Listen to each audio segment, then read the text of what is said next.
Queridos irmãos, é uma alegria muito grande mais uma vez estarmos estudando a doutrina espírita e hoje com o tema que os nossos irmãos instituíram, né, a Kardec, a terceira revelação divina. Este é um tema realmente muito instigante. Por quê?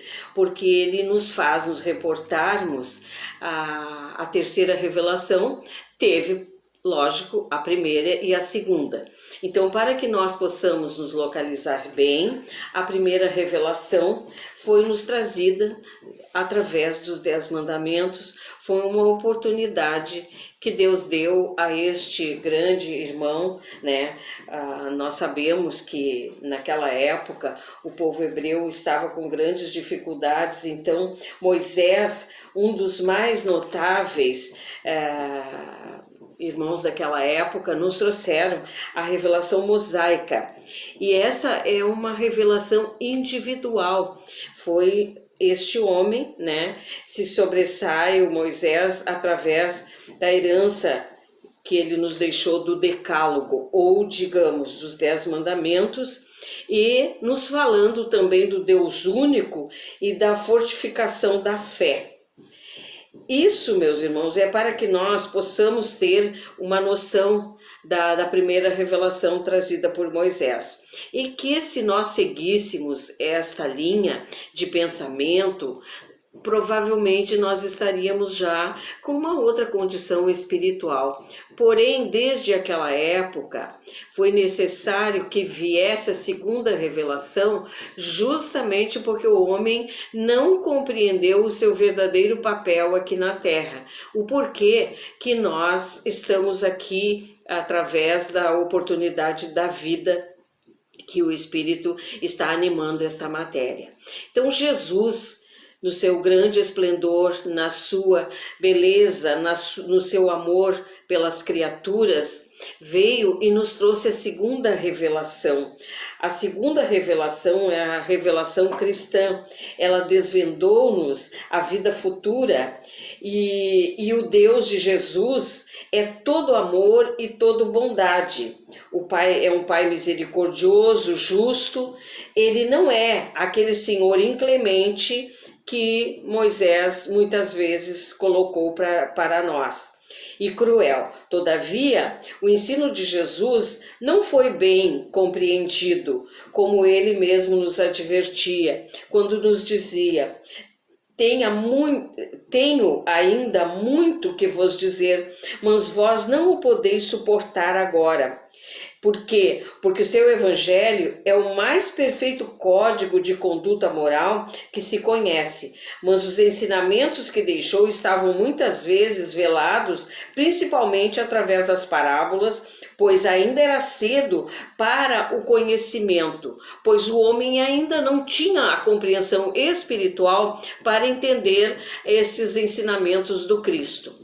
Por isso ele falou-nos por parábolas. As parábolas eram realmente uma figura alegórica que nos trazia aquele temas profundos e que nós até hoje temos dificuldade de interpretá-los. Pois bem, dito isso, nós sabemos que para que acontecesse a terceira revelação, alguém tinha que tomar a frente, né? Então, o Espírito de Hamed nos diz, é uma visão sobre a vida maior que renasce no século XIX, na França. Verdadeiro ato heróico que fez o notável professor Rivail, trazendo toda uma ideia sobre espiritualidade, sobre o velho mundo, até então adormecido pelas doutrinas materialistas vigentes na época. Então, nós podemos perceber aí o quanto o homem tinha muito pouco de espiritualidade, ou pode-se dizer assim, quase nada. Ele compreendia, era mais o olho por olho, dente por dente, e que Jesus mesmo, com todo o seu amor, com toda a sua dedicação, teve dificuldade para que o homem o interpretasse. Então, Jesus já tinha dito que nos mandaria o Consolador. E eis que o Consolador chega numa hora exata, na hora certa, para que nós pudéssemos absorver um pouco desses ensinamentos. Então, veio-nos a terceira revelação divina, ou digamos a revelação espírita, que veio nos trazer esses novos ensinamentos que foram trazidos à humanidade, e até hoje eles continuam sendo ampliados para o conhecimento de todos nós. Completaram os de Jesus, pois os tempos são chegados. Esses tempos chegados, meus irmãos, é para que nós compreendamos que é através do nosso esforço, do nosso empenho em progredirmos espiritualmente, é que nós conseguiremos fazer com que a Terra saia de planeta de provas e expiações e passe a ser um planeta regenerado. Então, para tal, foram ditados através dos espíritos que constituíram a obra-prima do Espiritismo, o Consolador prometido pelo Mestre, nos trouxeram esses 5 livros, o Pentateuco Espírita, para nos clarear. E nós, através do primeiro livro, que é o Livro dos Espíritos, podemos perceber a grandiosidade desta obra. Inclusive que para podermos compreender o que é o Espiritismo, nós precisamos ter conhecimento dessa obra. Do contrário, seria muito evasivo dizermos que conhecemos a doutrina espírita, se nós não começarmos por ele. E depois vamos seguindo o roteiro das demais obras, né? Evangelho, Livro dos Médiuns, Gênesis, o Céu e o Inferno. Todos estes livros, esse compêndio que foi feito através de obra de vários espíritos de diversas partes do mundo, que mandavam para Kardec, e Kardec, com a sua inteligência brilhante, este irmão dedicado, nos trouxe essa beleza que é a doutrina dos espíritos. Por quê? Porque ele não conhecia.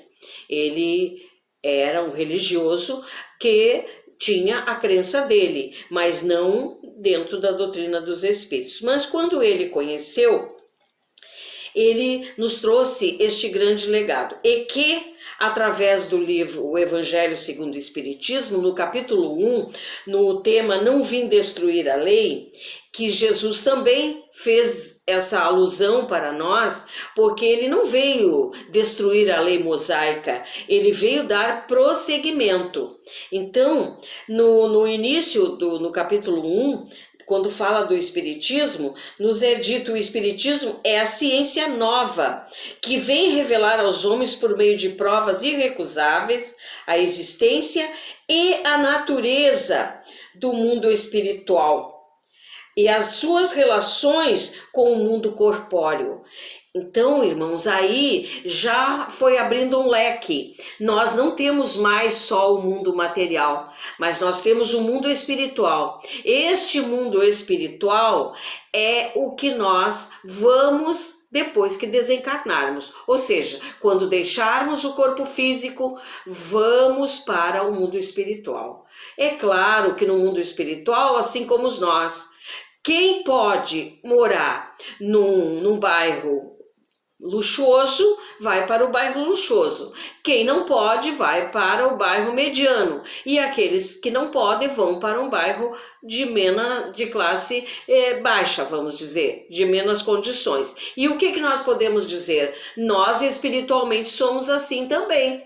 Cada um de nós vai ter o seu verdadeiro lugar, mas não pelo o dinheiro que comporta no bolso, mas pelas boas ações que praticou, pelo bem que fez, pelo amor ao seu semelhante, pela tolerância, pela fraternidade, pela paciência e principalmente, meus irmãos, pelo perdão.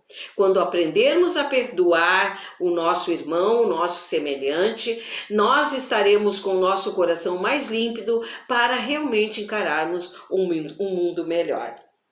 E aqui no Evangelho ainda nos diz, e ele nos mostra não mais como coisa sobrenatural a vida no mundo espiritual, porém ao contrário, como uma das forças vivas e sem cessar atuantes da natureza, como a fonte de uma imensidade de fenômenos até hoje incompreendidos e por isso relegados para o domínio do fanatismo e do maravilhoso. O que nós sabemos que todos nós somos médiuns, porém, médiuns em maior escala, em menor escala. Então, às vezes a gente diz assim, hoje o sermão do padre foi tão lindo, foi tão edificante, ou do pastor, seja lá o que for, do missionário, não importa, do palestrante espírita. É a inspiração que nós recebemos dessa equipe de irmãos espirituais que querem o nosso bem e que zelam por nós e que querem o bem daquela comunidade que ali está para ouvir. Então vejamos o quanto isso é importante para nós que estamos estudando. Não é mais o maravilhoso, como aqui no Evangelho nos diz, o fantástico, o sobrenatural. Não, passa a ser normal para quem lida nessa área da mediunidade. Ou, queridos irmãos, quantas vezes a pessoa não tem uma mediunidade assim tão, vamos dizer, ostensiva, mas ela tem uma mediunidade de captar o que os irmãos querem lhe dizer, e isso é muito importante para quando nós estamos ouvindo aqueles que estão nos passando os ensinamentos, aqueles irmãos que estão ao nosso lado aprendendo, seja em sala de aula, dentro dos grupos de estudo, nas casas espíritas, seja onde for, cada um tem a sua maneira de levar os seus conceitos religiosos. E é essas relações que o Cristo alude em muitas circunstâncias, e daí vem que muito do que ele disse permaneceu ininteligível ou falsamente interpretado. Quantas vezes que Cristo disse algumas coisas para nós e que nós não entendemos? Provavelmente, por que digo nós? Porque provavelmente lá estávamos já naquela época. Por isso que hoje somos defensores da doutrina cristã, deste amor que o Cristo nos legou, desse legado tamanho que nos deixou. Então, por isso que a gente costuma dizer quantas vezes ele nos disse e a gente não entendeu ou fez falsas interpretações. Quantas vezes que os espíritos amigos vêm nos trazerem também lembretes através de pequenas mensagens. Às vezes a gente abre um livro por acaso e ali está o que nós precisamos ouvir. E nós interpretamos. Este tema, esta lição seria para o fulano. A gente sempre acha que o outro é que precisa e não nós. Então, vamos tomar cada ensinamento, tanto do Cristo quanto dos livros que a gente lê, das mensagens das entrelinhas que a gente recebe, vamos entender. Era isso que eu estava precisando neste momento. Por que não? Porque tudo vem na hora certa, no momento certo para cada um de nós. O Espiritismo, meus irmãos, continua o Evangelho. É a chave com o auxílio da qual tudo se explica de modo fácil. Mas o Espiritismo tem resposta para tudo? Sim, meus irmãos. Quando nós saímos do nosso espaço tão pequeno que é a matéria, deste circuito tão fechado, podemos assim dizer, e compreendemos a amplidão do mundo espiritual, porque o mundo espiritual ele se mescla com o nosso.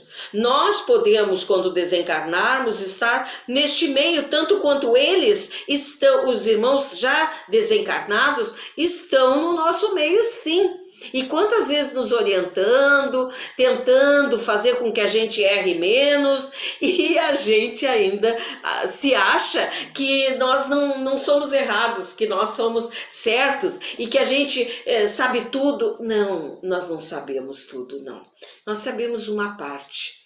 E quanto mais a gente vai estudando, quanto mais a gente vai compreendendo, nós vamos vendo o quanto nós precisamos ampliar o nosso conhecimento, seja ele científico, filosófico, moral, religioso, né? A lei do Antigo Testamento teve em Moisés a personificação, diz o Evangelho. A do Novo Testamento tem no Cristo. O Espiritismo é a terceira revelação de Deus, mas não tem, como aqui diz, a personificá-la nenhuma individualidade, porque é fruto do ensino dado não por um homem, e sim pelos Espíritos que são as vozes do céu. Eu acho fantástico quando a gente houve este chamamento de Kardec. Os espíritos que são as vozes do céu. Exatamente. Por quê? Porque Deus fala conosco através do nosso semelhante, do nosso irmão. Então as pessoas dizem, Deus falou conosco. É quando um irmão chega, às vezes, e nos traz um recadinho, ou nos traz uma palavra de carinho, ou até nos chama atenção, nos dá um puxãozinho de orelha. Quantas vezes ele está sendo a voz de Deus para nós naquele momento. A voz do nosso anjo de guarda, que está querendo nos pôr num bom caminho e que nós queremos muitas vezes nos desviar. Em todos os pontos da terra, essas vozes do céu, com o concurso de uma multidão inumerável de intermediários que são os médiuns, e, de uma certa maneira, é um ser coletivo, formado pelo conjunto dos seres do mundo espiritual, cada um dos quais traz o tributo de suas luzes aos homens, para lhes tornar conhecido esse mundo e a sorte que espera a cada um de nós. Por que a sorte? Porque é nós que estamos lançando a sorte, conforme a nossa caminhada que nós estamos fazendo aqui na Terra. Né? Se estamos trabalhando para o bem, trabalhando para o semelhante, usando aquelas ferramentas do amor que parte de nossos corações sincero, imagina, nós teremos uma outra condição espiritual. Do contrário, né, meus irmãos, o que nos espera? Nos espera exatamente dentro da medida daquilo que nós estamos doando, daquilo que nós aprendemos e que nós estamos passando. Né? Dentro dessa caminhada, nós podemos perceber, meus irmãos, o quanto Cristo, ele sabia exatamente por quê, ele conhecia o que ia no fundo de nossa alma. Então, este homem que nos trouxe a doutrina espírita, este espírito de Escol, ele não tinha nenhum preconceito de raça, um preconceito social, não. Então, isto ajudou ele a trazer essa doutrina límpida para nós, para que nós não façamos essa classificação com os nossos semelhantes. Mas infelizmente nós estamos na Terra e a gente sabe o quanto nós ainda pecamos nesse porém. Nós, às vezes, se a gente está num local público, aquele que tem bens é mais bem tratado do que aquele outro que não o tem. E não deveria ser. Todos nós somos seres humanos. Não tem nenhum que não seja ser humano. Somos criaturas, porque o Criador nos deu a oportunidade da vida. Então, meus irmãos, com tudo isso, o Espiritismo faz cair por terra homens e mulheres, brancos, pretos, roxos, qualquer cor não importa. Nós somos todos iguais. Perante Deus, nós somos sua criatura. Ele, o Criador, nós sua criatura. Então, todos ele ama. Para todos ele dá a mesma oportunidade. Para todos ele quer que cresçam, se desenvolvam, se determinem para vencerem. Então, aí está, queridos irmãos, a verdadeira revolução dos costumes que até então vigiam naquela época, que ainda vigoram alguns nos momentos atuais. Infelizmente, ainda nós podemos perceber pessoas com a mente não aberta, muito fechada, pelo contrário, a qual eles vão perceber com o tempo que muitas vezes já está chegado o momento deles mudarem, deles fazerem uma reflexão e dessa reflexão conseguirem compreender que o dia nasce para todos como a noite chega para todos. Não só a noite do sol e da lua, mas também a noite dos tempos. Ninguém fica jovem para sempre, ou melhor, desculpe, ninguém fica criança para sempre, como não ficamos jovens para sempre e não ficamos aqui na Terra por muito tempo, não. Por o máximo que se vive aqui na vida física é um período X que tem para cada um de nós. Alguns vão antes e essa ida antes não é porque foi antecipado por A por B. Não, salvo quando as criaturas partem para tirar a sua própria vida. Do contrário, cada um sai daqui no momento certo, na hora certa, no momento que Deus determinou para cada um de nós. Então, muitas vezes a gente vê, não estava na hora ainda porque fulano tinha pouca idade. Acreditamos que para a família, nós sabemos o quanto é difícil. O desencarne não importa de qual a idade, mas de uma pessoa mais jovem, ou criança, ou adolescente, é mais difícil de encararmos. Porém, o que Deus determina, nós só temos que executar.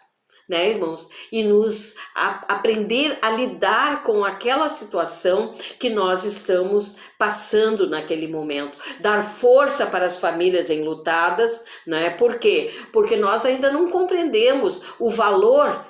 Quando chegamos no mundo espiritual é que nós vamos compreender o porquê e qual a razão de estarmos aqui e de ficarmos tão pouco tempo. Quantas vezes era escolha nossa, quantas vezes é para não continuarmos errando tanto que nos é cortado o fio da existência.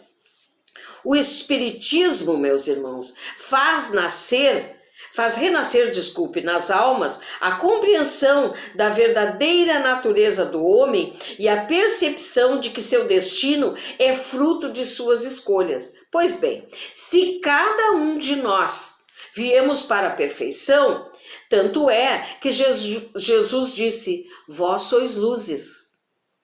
Isto é, cada vez que nós nos aproximarmos da perfeição, através do nosso desvincular das nossas más ações, dos nossos maus hábitos, nós vamos chegando, nos desvinculando das imperfeições e começando a ser um ser melhorado. Né? Então, como aqui nos diz, tudo vai depender das nossas escolhas. Nós temos livre-arbítrio. Então, através do livre-arbítrio, nós vamos tomar a decisão qual o caminho que nós vamos encetar naquele momento. Nós escolhemos. Imagina que pai bom, não é? Ele sabe que nós precisamos ter essa liberdade de ação, porque senão seria imposição, seria um determinismo da lei de Deus que nós... Não, o único determinismo da lei de Deus é que nós chegamos à perfeição. Agora, quando? Não importa. Isso que é importante nós termos muito claro. Então, queridos, a doutrina espírita é um método extraordinário de educação. A sobrevivência após a morte, a pré-existência e a evolução das almas ainda são quase que totalmente desconhecidas pelos povos com os ares de hegemonia. Porém, ao tempo certo, tomarão consciência, conforme afirma o apóstolo Paulo, quando escreve às igrejas da Galácia, porque a seu tempo tudo ceifaremos e, na verdade, tudo toma o seu rumo. Nada melhor do que o tempo para essas coisas acontecerem, não só para como para todos nós. Então, meus queridos, é muito importante que nós apliquemos essa lição do Cristo. Assim como ele nos disse, não vim destruir a lei, porém cumpri-la, o Espiritismo também nos diz, não venho destruir a lei cristã, mas dar-lhe execução. Por quê? Porque a lei de Deus, a lei do Cristo, quando ele nos trouxe este pequeno recado, ele nada ensina contrário ao que o Cristo nos ensinou, mas desenvolve, completa e explica em termos claros e para toda a gente o que foi dito apenas sobre forma alegórica. vem cumprir o Espiritismo nos tempos preditos, o que o Cristo anunciou, e preparar a realização das coisas futuras. É ele, pois, obra do Cristo, que preside conforme igualmente o anunciou, a regeneração que se opera e prepara o reino de Deus na terra. Isto é, quando nós conseguirmos estar melhor, né, meus irmãos, nós todos nos uniremos, nós seremos esse feixe forte que não deixaremos quebrar, porque nós usaremos a verdadeira fraternidade.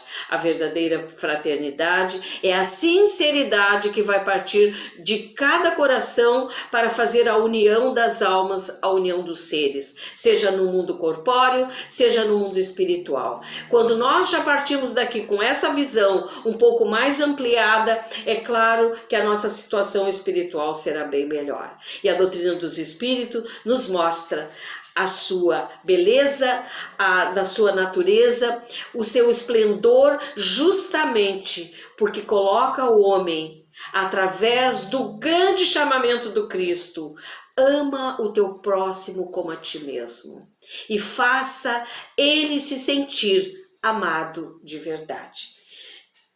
Que bênção, senhores, nós conhecermos a doutrina espírita, e os convido para sempre estarmos estudando para compreendê-la melhor. Que Deus nos abençoe, abençoe todos os lares da face da terra, e que Deus nos dê a alegria, a satisfação e a harmonia de aprendermos e colocarmos em execução.